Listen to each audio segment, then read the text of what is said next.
Assalamualaikum warahmatullahi wabarakatuh. Perkenalkan, nama saya Nurul Aini dengan NPM 2505101111000044. Baik, di video ini saya akan memaparkan secara komprehensif jawaban remedial UTS mata kuliah Fisiologi Tumbuhan mengenai sistem fisiologi, mekanisme transpirasi air, transpirasi, dan siklus Kevin. Mari kita mulai dari pembahasan pertama.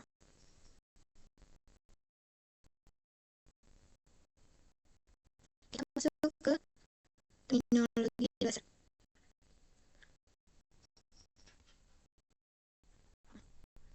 Ada namanya plasmolisis. Nah, plasmolisis ini adalah peristiwa lepasnya plasma dari dinding sel tumbuhan.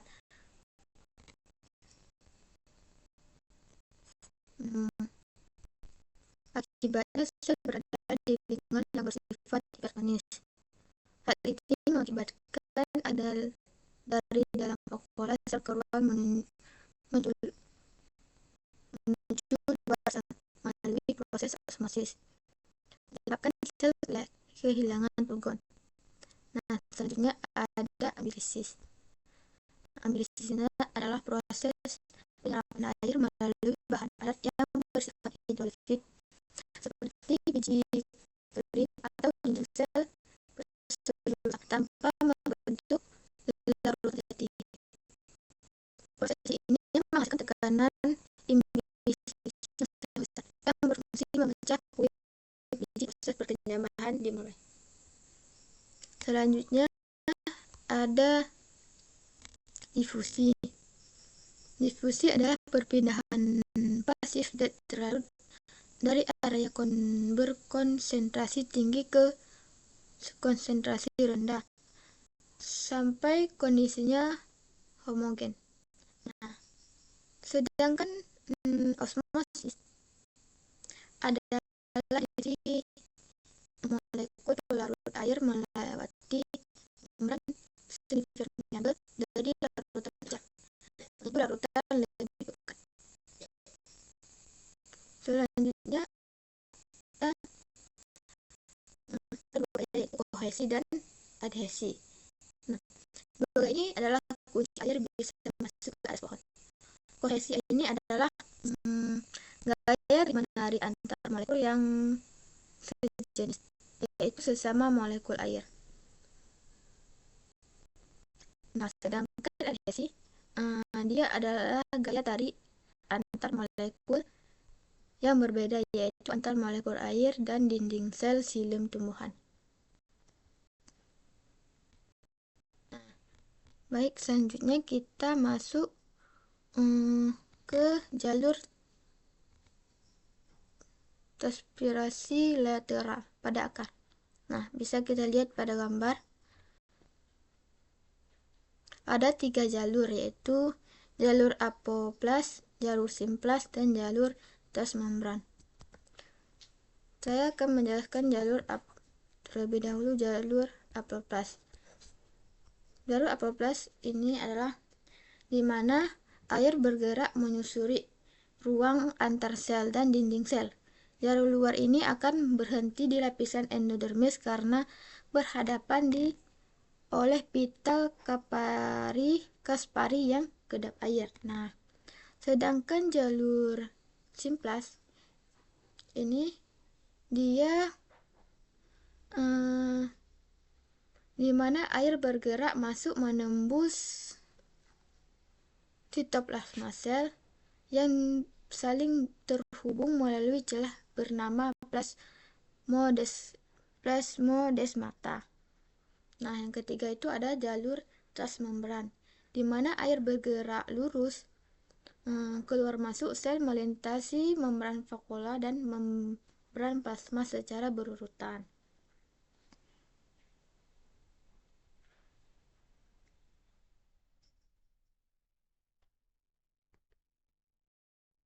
Selanjutnya kita masuk ke transpirasi tumbuhan. Ada 3 macam transpirasi tumbuhan, yaitu yang paling dominan ada namanya transpirasi stomata yang menyumbangkan sekitar 90% dari seluruh penguapan karena melalui lubang stomata daun. Yang kedua ada transpirasi cuticula. Nah, penguapan air yang terjadi langsung melalui cuticula atau lapisan sini yang meliputi permukaan epidermis daun. Proses ini berjalan sangat lambat karena sifat hidrofobik zat keliling cuticula. Selanjutnya ada transpirasi lentisel. Nah, yaitu penguapan air yang berlangsung melalui celah-celah kecil pada kulit kayu batang tumbuhan berkayu. Proses ini terjadi dalam jumlah yang relatif konstan sepanjang hari.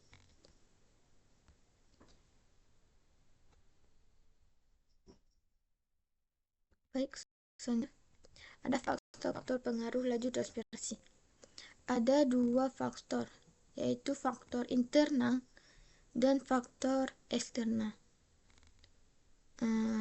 Baik, saya akan menjelaskan terlebih dahulu, yaitu faktor internal. Nah, faktor internal ini mencakup struktur tanaman itu sendiri, seperti luas permukaan daun, densitas stomata, dan ketebalan cuticula. Nah, permukaan daun ini dia daunnya lebih lebar, memiliki jumlah stomata yang lebih banyak sehingga mempercepat penguapan. Nah, faktor selanjutnya ada densitas stomata. Dia ini kerapatan dan letak stomata pada permukaan atas bawah dan mempengaruhi laju difusi uap air. Selanjutnya ada ketebalan cuticula. Nah, lapisan cuticula yang tebal mereduksi kehilangan secara vertikal. Nah, itulah faktor internalnya. Sedangkan faktor eksternal, lingkungan atau kondisi lingkungannya, itu seperti cahaya, radiasi cahaya memicu pembukaan stomata secara aktif. Suhu udara meningkatkan suhu atau menaikkan tekanan uap air internal, mempercepat laju evaporasi.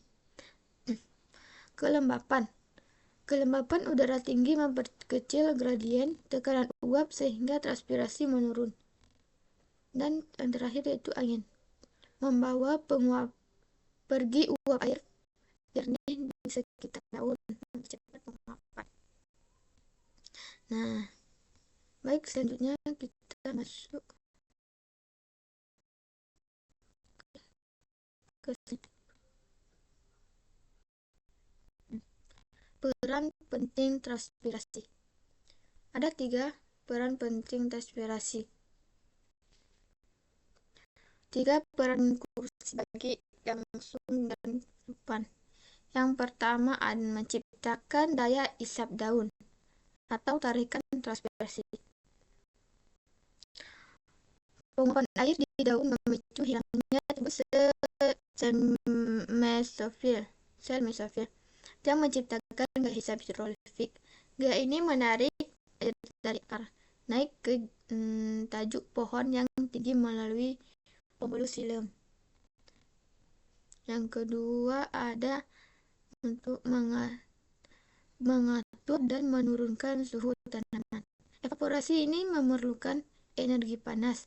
Pelepasan uap ini mendinginkan permukaan daun, melindungi enzim esensial, dan dinaturasi akibat panas ekstrim. Nah, yang ketiga ada transpirasi unsur hara dan air. Unsur transpirasi yang konsisten bertindak sebagai jalur distribusi mineral penting seperti nitrogen dan fosfor yang serap dari tanah menuju seluruh organ aktif.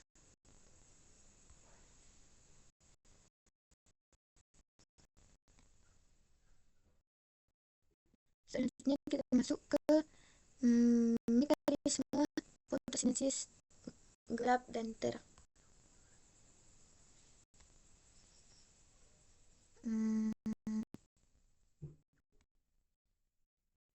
Fotosintesis merupakan konversi energi cahaya menjadi energi kimia oleh kloroplas, yaitu dibagi menjadi dua tahap terintegrasi, yaitu ada reaksi terang dan reaksi gelap.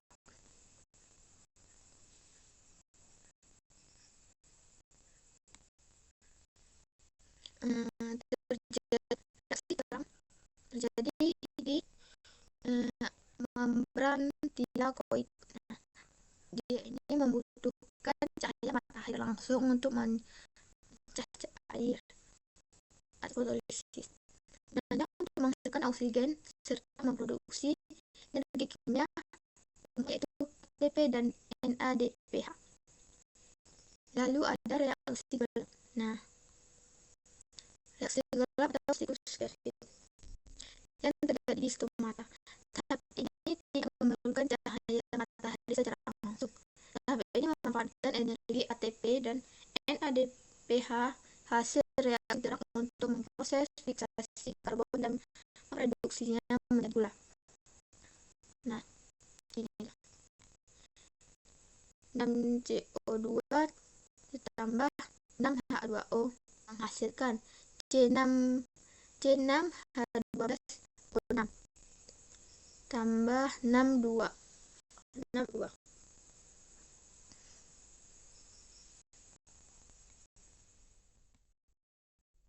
Selanjutnya ada tahap siklus Kelvin. Ada 3 tahap, yaitu fiksasi karbon, reduksi, dan regenerasi. Tahap pertama yaitu fiksasi, yaitu gas CO2 dari atmosfer digabungkan dengan senyawa RuBP dengan bantuan enzim Rubixo menghasilkan molekul 3 fosfosiler atau PGA. Selanjutnya yang kedua ada reduksi.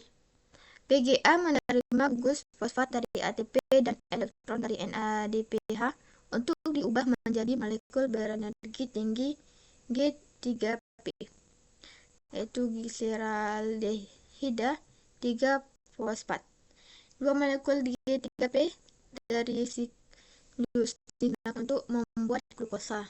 Yang ketiga ada regenerasi. Sisa G3P yang tidak keluar dari siklus disusun kembali dengan bantuan ATP. Tambahan untuk membantu kembali molekul RuBP menangkap karbon dioksida agar siklus berlanjut.